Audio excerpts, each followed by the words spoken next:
Vamos aproveitar o tempo que o Senhor nos concedeu. Vamos curvar a nossa fronte e orar, pedindo a bênção de Deus. Santo Deus e Pai, te damos graças por mais uma oportunidade que temos na Tua casa para aprender do Senhor, contemplar a Cristo e todos os seus efeitos na nossa vida, de modo que possamos servi-lo cada vez melhor. Abençoa, Deus, agora também a Escola Bíblica Dominical, onde estamos estudando esse assunto da ansiedade, que sabemos, ó Deus, é algo que todos nós, de uma maneira ou outra, enfrentamos, mas queremos, ó Deus, viver à luz do Senhor, da fé em Cristo, do Teu poder, da confiança de que o nosso Rei está no meio de nós. Abençoa-nos assim, oramos em nome de Jesus. Amém. Então, irmãos, estávamos iniciando semana passada o estudo sobre o tema da ansiedade, com base no livro de Robert Kellerman, um livreto que ele escreve sobre esse assunto e que eu penso que seria proveitoso para a igreja estudar. Nós iniciamos a análise bíblica desse tema semana passada, analisando a ansiedade pela perspectiva da teologia bíblica, considerando o aspecto da criação, da queda, da redenção e da consumação. E nós não concluímos essa primeira parte, iremos concluir hoje. Em termos de revisão, nós vimos em primeiro lugar que quando o Senhor nos criou, no aspecto da criação, primeiro ponto, Ele nos criou de forma a termos toda a nossa estrutura física, mental, psicológica e espiritual em ordem, preparada para enfrentar tudo aquilo que o Senhor colocasse no nosso meio.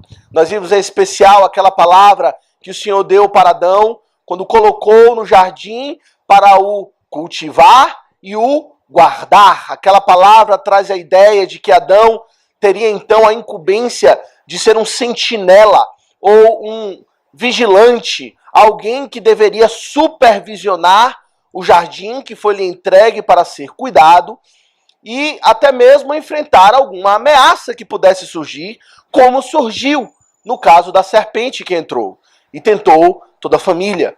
E nós vimos que Adão, ao invés de assumir aquela sua posição de guarda, de vigilante, de sentinela, ele se omitiu e deu no que deu. Mas independente do que aconteceu com Adão, ali naquele caso específico com a serpente, o fato é que ele foi criado, equipado para enfrentar qualquer situação com uma disposição de vigilância, para identificar as ameaças e tratá-las na dependência de Deus.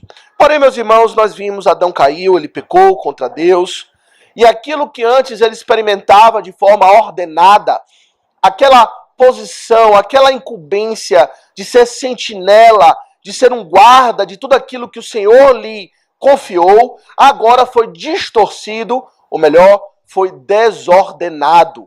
E as suas emoções, então, que antes tinham uma direção específica, agora passa a disparar para todos os lados. E então que surge o sentimento da ansiedade, que nós vimos é uma distorção daquela disposição original da vigilância.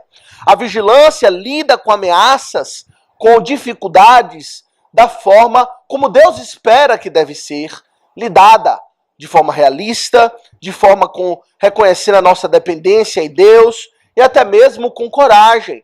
Já a ansiedade é uma distorção dessa disposição criacional. Quais foram aqui as 3 características que nós vimos que fazem parte da ansiedade como sendo uma distorção do sentimento da vigilância? Qual foram aqui as 3 características? Paulo, diga um aí. Fez aniversário ontem. Já esqueceu? Diga uma. Só uma. Esqueceu. Estava aqui semana passada? Ixi. Tá bom. Então, André, ela soprou no seu ouvido, que eu sei. Você não estava aqui semana passada? Vá, diga aí. Egoísmo e egocentrismo. Foi uma característica da ansiedade. Pois a vigilância, como vamos ver um pouco mais detalhadamente ainda hoje, ela é uma postura que assumimos com dependência em Deus e com o foco de proteger os outros e a honra de Deus. A vigilância que Adão deveria assumir é para proteger a sua esposa Eva, proteger o jardim que o Senhor deu para que ele cuidasse. A ansiedade não. Uma das marcas ela é o egoísmo e o egocentrismo. O egoísmo no sentido de que visa a autoproteção. Não é se defender, ou melhor, não é defender os outros ou aquilo que Deus lhe confiou, mas é de alguma maneira defender a si mesmo. Sair daquela situação de medo, daquela situação de dificuldade. E ela é egocêntrica no sentido de que a ansiedade opera com confiança nos seus próprios recursos, na sua própria força. A vigilância é com confiança em Deus. A ansiedade é com confiança em si mesmo, ou melhor, falta de confiança. Pois você vê a situação, aí busca força em si mesmo, busca em você mesmo força para lidar com aquilo, não encontra e então se desespera e não lida bem com aquilo. Então, egocentrismo e egoísmo. Esses dois, na verdade, é um só. Ainda tem mais outros dois. Quais são aí? Me lembra aí. Rapaz, não é possível. Esse era o mais difícil, eu achava, de lembrar. Os outros dois são mais fáceis. Primeiro ponto, vamos lá. É a hipervigilância. Vocês lembram? A vigilância, ela é aquela postura de cuidado, de estar atento às ameaças de uma forma realista, lidando com as ameaças na proporção adequada do que é a ameaça e com ameaças que existem. A ansiedade é uma distorção disso. Se torna uma hipervigilância. Você passa agora a ter medo e a se preocupar com perigos futuros ou perigos até mesmo hipotéticos ou perigos exagerados, que são reais, mas que são trazidos na sua própria mente, elevados a uma proporção exagerada. Nós vimos alguns textos aqui, por exemplo, quando o próprio Senhor fala que meteria tal ansiedade no coração daqueles que haveriam de quebrar a sua aliança, ao ponto deles se espantarem com uma folha que caísse ao seu lado. Eles iriam fugir sem que ninguém os perseguisse. Seria uma hipervigilância, uma ansiedade no coração, um medo, de modo que qualquer coisa assusta, até mesmo aquilo que está no futuro. E essa é uma das grandes marcas, talvez, da ansiedade, né? Aquela preocupação excessiva, desproporcional com os perigos e as ameaças, aquilo que chamamos de hipervigilância. E qual foi a terceira característica?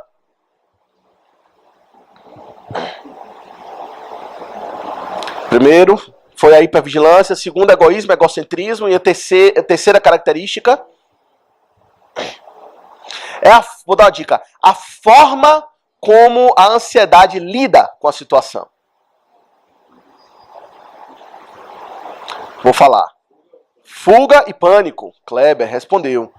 Ao invés da vigilância entrar em ação e lidar com a situação, enfrentando, na dependência de Deus, cuidando daquilo que deve ser cuidado, a ansiedade ela é caracterizada por dois extremos, marcadas por aquele egoísmo que é o da autoproteção.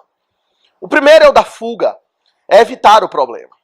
Em vez de lidar com a situação, sente-se paralisado, sente-se incapaz e não lida, evita ao máximo. Não é à toa que às vezes a ansiedade está associada com a procrastinação, não é? Porque você está tão ansioso com aquilo e você fala, não vou fazer isso hoje, deixa para amanhã, porque às vezes não é nem por falta de tempo, às vezes é por medo. E aí você adia, porque você quer fugir do problema. Essa é uma forma de fuga. Ou oscila para o outro extremo, que é o pânico, que é a irritação, que é o desespero, que é quando você já não consegue mais fugir, depois de tanto fugir, não consegue mais, vê-se encurralado na parede pelo problema, e ao invés de, então, lidar com o problema, entra-se em pânico, entra-se em desespero. Isso pode ser caracterizado por várias maneiras. É o choro, aquele choro desesperador, às vezes as mulheres, tem essa questão do choro, às vezes é uma irritação excessiva, às vezes é brigar com as outras pessoas ao seu redor, querer transferir a culpa para outro, não jogar batata quente para outro. Como Adão, a gente viu Adão lidando exatamente com essa situação, não é? Quando o Senhor procurou Adão onde estás, primeiro ele fugiu, se escondeu. Fuga. Queria evitar lidar com o problema, não queria olhar, por assim dizer, na face de Deus e encará-lo e lidar com o fato de que ele pecou. Não queria, fugiu. Mas quando o Senhor o encurralou, por assim dizer, e não tinha mais como fugir, ele viu que Deus o encontrou, sabia onde ele estava. Aí o que é que ele faz? Entra em pânico, culpa a esposa. A mulher que tu me deste, culpa é dela, por favor, lide com ela. Lide com ela, é o pânico. Então a ansiedade tem essas 3 características. A hipervigilância, eu vou perguntar na próxima ocasião. Eu quero ver, vou perguntar a Paulo em primeiro lugar. Depois, na verdade, com todo mundo aqui, para saber se vai responder. A hipervigilância, egoísmo e egocentrismo, e também a reação que oscila entre fuga e pânico. Então nós paramos por aí na última ocasião. E meus irmãos, qual é então a grande... ainda tratando do aspecto da queda, né? Pois vamos considerar esse paradigma, queda, ou melhor, criação, queda, redenção e consumação. Ainda dentro do aspecto da queda, nós precisamos considerar um fator que de fato provocou toda essa mudança na disposição do homem. E que fator é esse? É algo que não existia antes, que passou a existir, que é o medo. Antes da queda, meus irmãos, não havia sentimentos desse tipo, não é? Sentimentos de medo. Olha, o homem se encontrava com Deus e não tinha medo. Existe coisa mais assustadora, em certo sentido, que a própria presença de Deus, em um aspecto. Ele não sentia medo. Comunhão com Deus perfeita. Mas ao pecar, entrou o medo no mundo.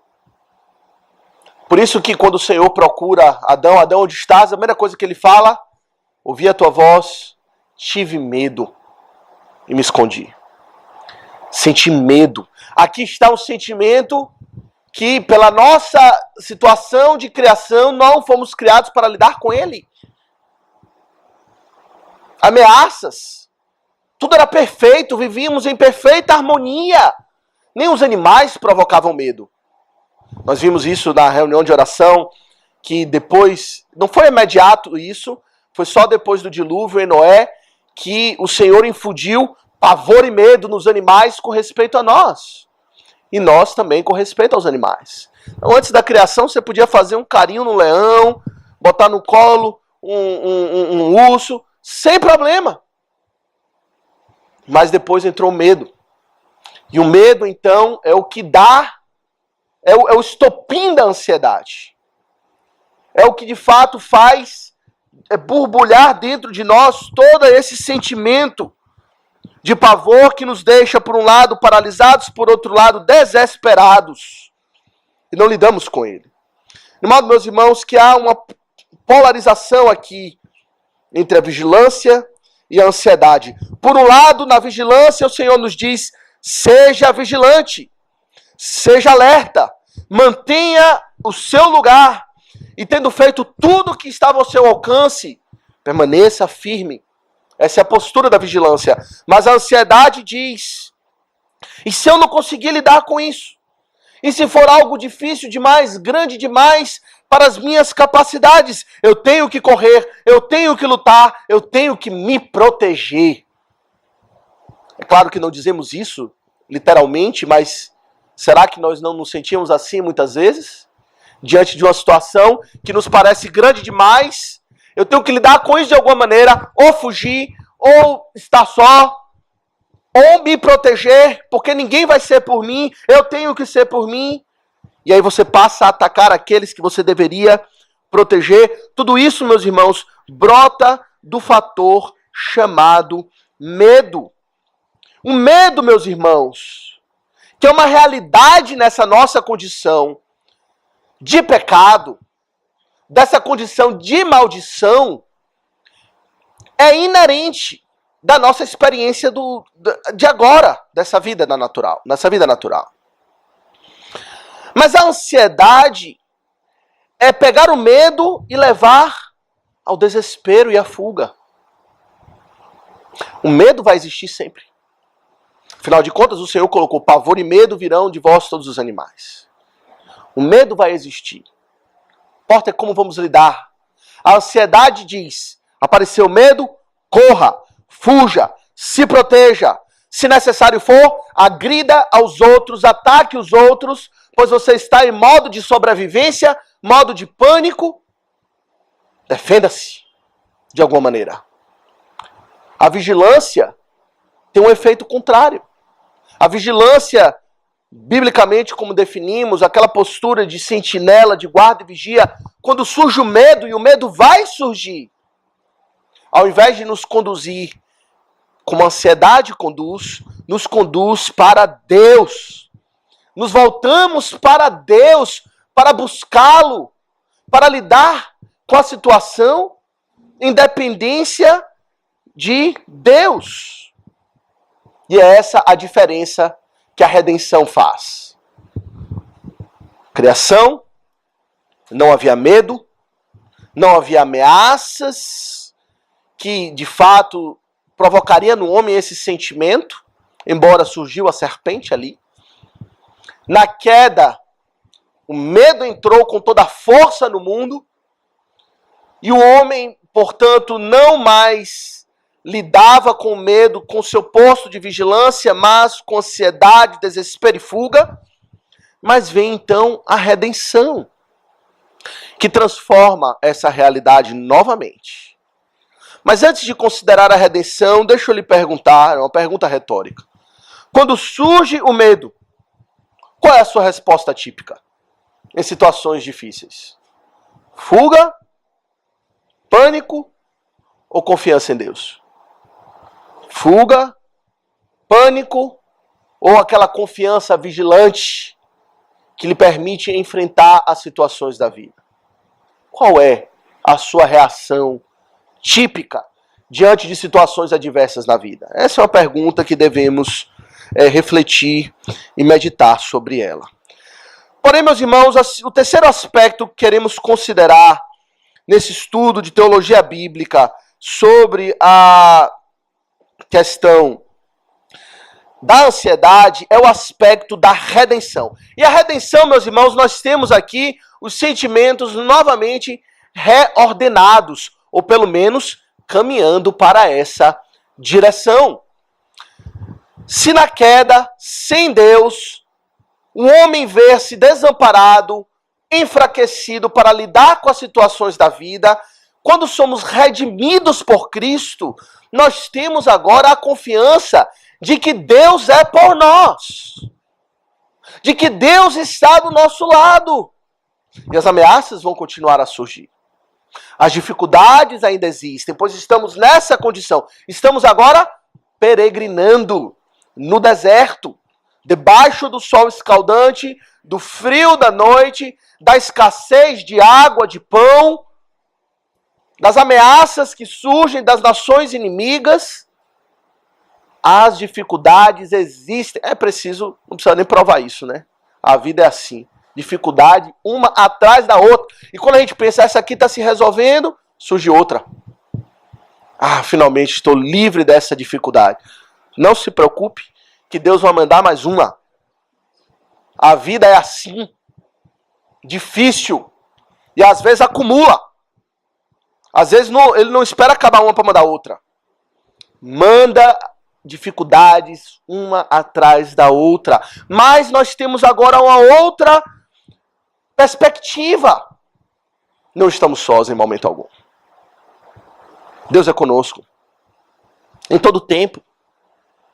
É isso que ele nos diz naquela passagem, quando o Senhor Jesus Cristo fala para não andarmos ansiosos por coisa alguma, não é? O que é que ele diz? Vosso Pai Celestial sabe do que precisais, do que tendes necessidade. Então não se angustieis com o que é a vez de comer, com o que é a vez de vestir. Vosso Pai supre, Ele conhece, Ele sabe do que você precisa. E é essa a perspectiva. E vamos ver alguns exemplos. Um primeiro exemplo muito interessante é o exemplo do rei Ezequias. Abra em 2 Reis.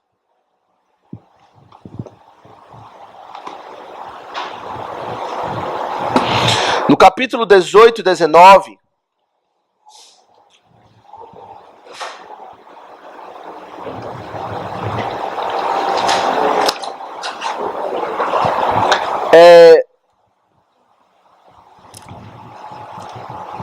Primeira Reis 18 e 19, ou melhor, Segunda Reis, perdão, irmãos.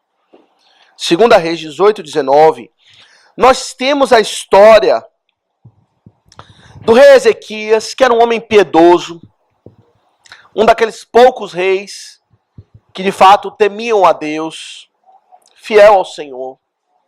E Ezequias, meus irmãos, enfrentou uma situação de grande estresse, de grande medo, de grande pavor. O rei Ezequias, ele foi sitiado por Senaqueribe, rei da Assíria, que zombou dele, ameaçou destruí-lo, fazê-lo picadinho, ele e todo o povo de Deus, e completamente dizimar Judá. Veja aqui no verso 13 de 2 Reis 18, não vamos ler toda a passagem. Nós vemos o seguinte: no ano 14 do rei Ezequias, subiu Senaqueribe, rei da Síria, mega potência do mundo antigo, e Judá desse tamanhinho. Judá pequenininho. Lembra o que lemos hoje em Deuteronômios 4? Quando fala que o Senhor salvou o seu povo de nações mais poderosas do que elas, mais numerosas, era o caso aqui. A Síria, mega potência. E Judá, um nada, humanamente falando. Então Ezequias, rei de Judá, enviou mensageiros ao rei da Síria, Laques, dizendo: rei, retira-te de mim. Primeiro, ele não lida muito bem com a situação.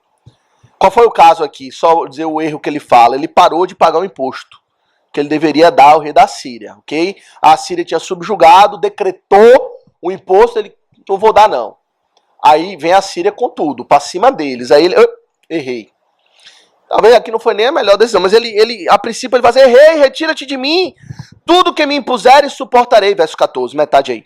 Então o rei da Síria impôs a Ezequias, rei de Judá, 300 talentos de prata e 30 talentos de ouro. Deu-lhes Ezequias toda a prata que se achou na casa do Senhor. Olha que situação horrível. E nos tesouros da casa de Davi. Foi quando Ezequias arrancou das portas do templo do Senhor e das ombreiras do ouro, de que ele, rei de Judá, as cobrira e o deu ao rei da Assíria. Contudo, o rei da Assíria enviou de Laques a Tartã, a Rabsaris e a Rabsaqué. Esse nome a gente deve conhecer, Rabsaqué. Com um grande exército ao rei Ezequias a Jerusalém, subiram e vieram a Jerusalém. Não adiantou o que ele tentou fazer. Ele tentou lidar com a situação pelos seus próprios modos, não foi? A princípio, essa foi a sua primeira reação. Embora um homem piedoso, ele falou assim: olha, eu vou arrancar aqui o ouro da casa do Senhor para ver se eu aplaco a ira de Senaqueribe. Não deu certo. Ainda assim, ele enviou os seus comandantes, Rabsaqué. E Rabsaqué, meus irmãos, a partir do verso 19, começa um diálogo com Ezequias e com todo o povo, de fato, onde ele promete destruir completamente Judá e o povo de Deus e Ezequias. Que situação de pânico. Imagine você, sei lá, sua pequena casa lá, seu casebre, de repente um exército cerca a sua casa, armados até os dentes, dizendo: é agora mesmo que você vai ser destruído. Assim, a gente passa por situações de medo na vida, não se compara a uma situação como essa, né? Isso aqui é, de fato, uma situação horrorosa, onde eles ficaram sitiados por anos. Isso mais para frente, na verdade, com a Babilônia. Aqui não foi esse o caso. Mas o fato é que eles tinham uma ameaça muito grande. E o que é que Ezequias faz?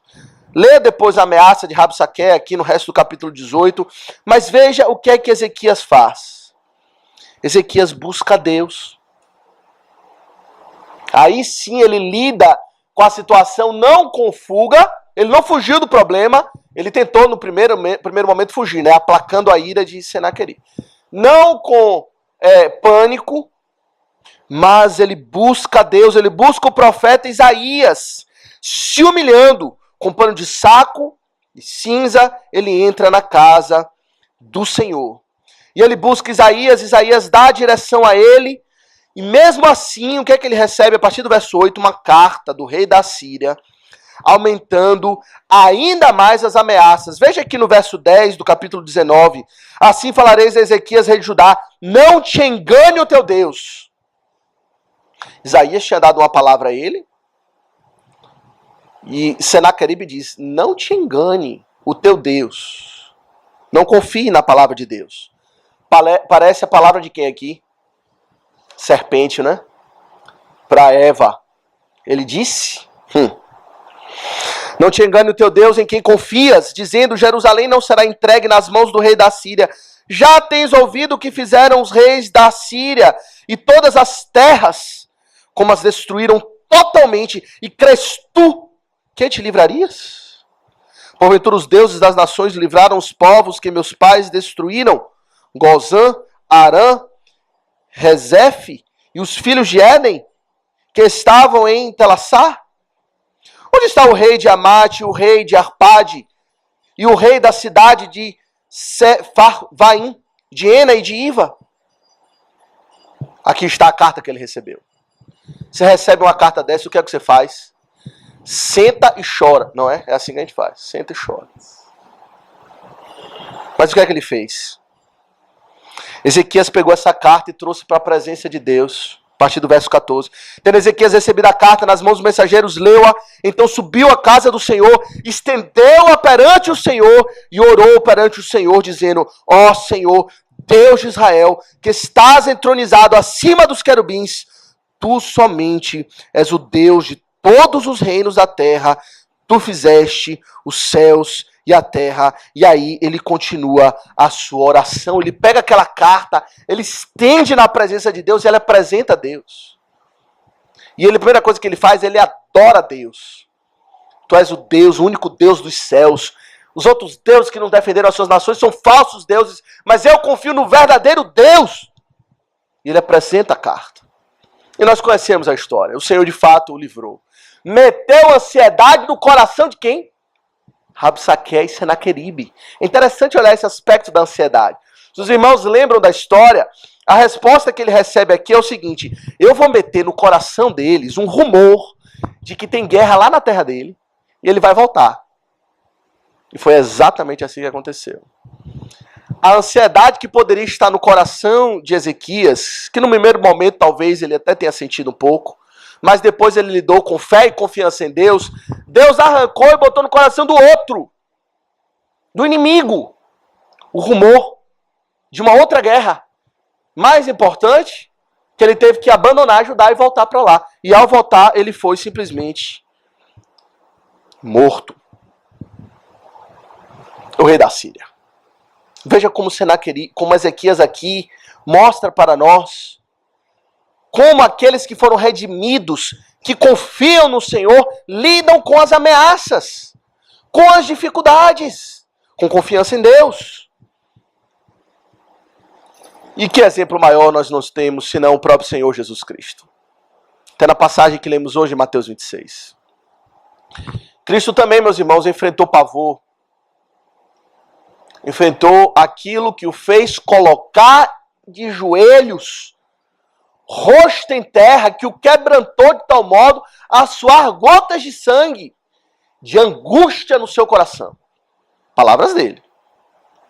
Minha alma está angustiada até a morte, ao contemplar a cruz do Calvário. E o que foi que Cristo fez naquele jardim? Buscou a Deus em oração. E é interessante qual é a palavra que ele usa para os seus discípulos. Ficai aqui e vigiai. Vigiai comigo. A postura da vigilância. foi assumida por Cristo. Aquela vigilância que Adão não assumiu, que ele abandonou quando o Senhor colocou como vigilante do jardim do Éden. Cristo diz: ficai aqui e vigiai comigo. Interessante essa palavra. Não é meramente vou orar, mas vou vigiar. Significa que eu irei enfrentar agora uma grande dificuldade. Eu tenho um grande obstáculo não é a palavra, algo terrível para enfrentar, que era a cruz, que era o cálice que ele estava para beber, que tem um aspecto de bênção também, obviamente, mas que não anula a maldição daquele cálice que recaiu sobre ele. Ele tinha que enfrentar tudo isso, e o que ele faz? Ele vigia, ele ora a Deus, e ele levanta com que coragem, não é? Parece que o Cristo que saiu do jardim é outro do que o Cristo que entrou. Ele entra angustiado até a morte. E ele sai quase que triunfante para a cruz. Quase se entregando para a cruz. Ele não foge. Ele não entra em pânico. Ele não entra em desespero. Ele não culpa os outros. Ele podia dizer: é culpa de vocês que eu vou ter que morrer agora. E era. Mas ele não faz isso. Ele enfrenta. Interessante olhar outro exemplo, Noé. Aqui voltando para o aspecto da queda. O exemplo de Pedro. Naquela situação toda. Cristo vigia, ora, enfrenta. Pedro estava ali, não pôde vigiar nem uma hora. E o que é que Pedro faz? Fuga e pânico. As duas coisas, não é? Primeira coisa, ele arranca a espada. Vou arrancar a cabeça aqui. É assim que eu vou lidar com a situação. Pânico. Cristo não ensinou para lidar com aquela situação. Essa não é a forma de vigiar. Mas ele entra em pânico. E ele depois oscila para fuga total. Ele nega Cristo 3 vezes. E lá numa mistura de fuga e pânico ao mesmo tempo. Pois ele foge ao mesmo tempo com impropérios. Com juramentos. Eu não conheço de jeito nenhum. Nunca ouvi falar. Pânico, fuga ao mesmo, tudo junto, não é? Ali um homem que não estava lidando corretamente com a vigilância de fé, como deveria lidar com os seus problemas. Meus irmãos, que Cristo para nós modela ou exemplifica, ou nos dá o paradigma de como lidamos com as ameaças, com confiança em Deus, com fé em Deus. A gente vai detalhar isso mais para frente. Mas o processo da redenção nos dá essa confiança, saber que o nosso Pai Celestial está do nosso lado. E que Ele não nos desamparará jamais. E até mesmo na cruz, ou melhor, no vale da sombra da morte, que é passando pela dificuldade, podemos dizer: não temo mal algum, porque o Senhor está comigo. É isso que a redenção diz. E por último, meus irmãos, mais breve aqui, pois o tempo já estourou, é o aspecto da consumação. A consumação, meus irmãos, é a restauração de todas as coisas, plena e cabal. Se nessa vida nós temos que ainda lidar com a ansiedade, ainda lidar com o medo, e aqueles que foram redimidos têm a forma correta de lidar, tem Deus ao seu lado para lidar com as dificuldades da forma correta, na consumação nós temos a certeza, a esperança de que não mais precisaremos lidar com nenhuma dessas coisas. O medo não vai existir mais. As ameaças não mais existirão. Não vai haver mais nem o perigo do perigo. Não vai haver mais nenhuma ansiedade. Aí a ansiedade será totalmente derrotada e destruída. Apocalipse capítulo 21, verso 4, o Senhor diz com respeito a esse grande dia que Ele enxugará dos olhos toda lágrima. A morte já não existirá. Já não haverá luto, pranto, dor.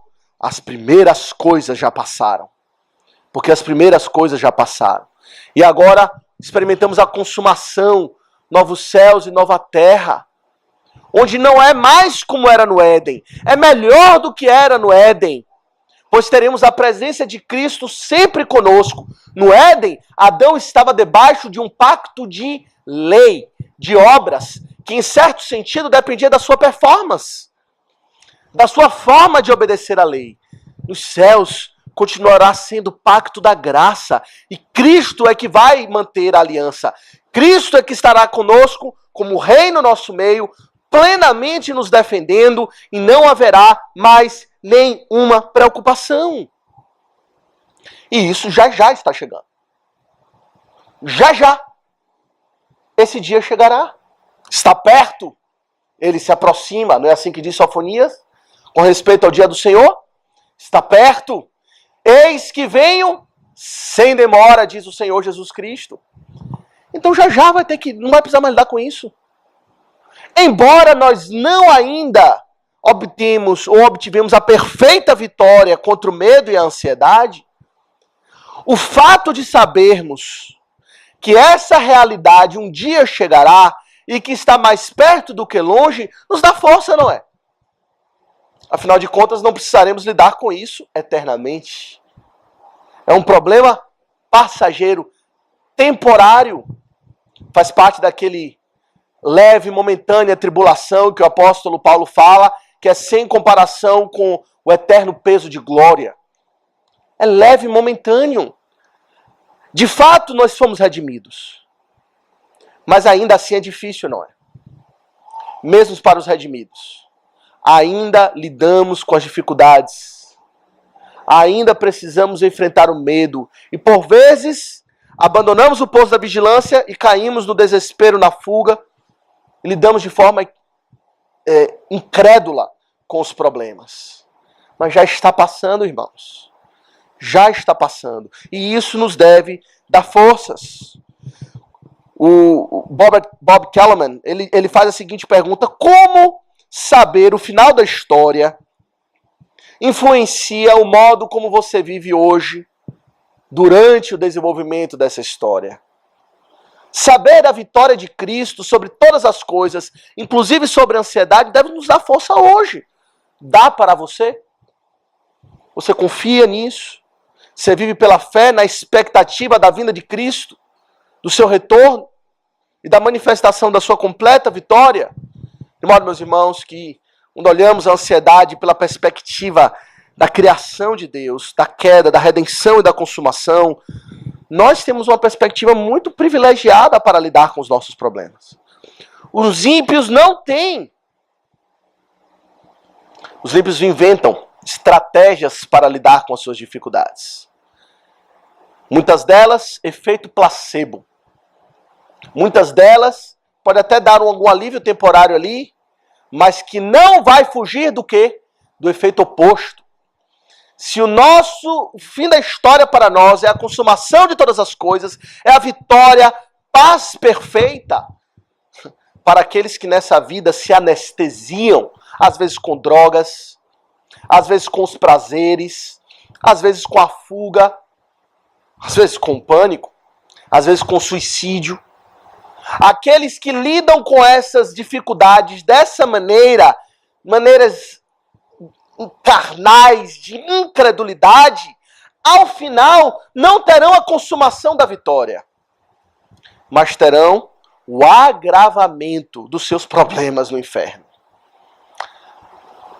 Jonathan Edwards disse, foi Jonathan Edwards que disse que essa vida é um único inferno que os crentes viverão e um único céu que os ímpios experimentarão. A mesma vida para nós é um inferno, para eles é um céu, em comparação com o que virá. Então nós temos uma perspectiva privilegiada ao contemplar essas dificuldades sobre essa perspectiva. Semana que vem, ou na próxima ocasião que o Senhor nos permitir, nós iremos considerar então uma estratégia bíblica mais profunda, mais detalhada de como lidar com as dificuldades, os medos e a ansiedade nessa vida, ok? Que o Senhor nos abençoe e nos conceda força nele.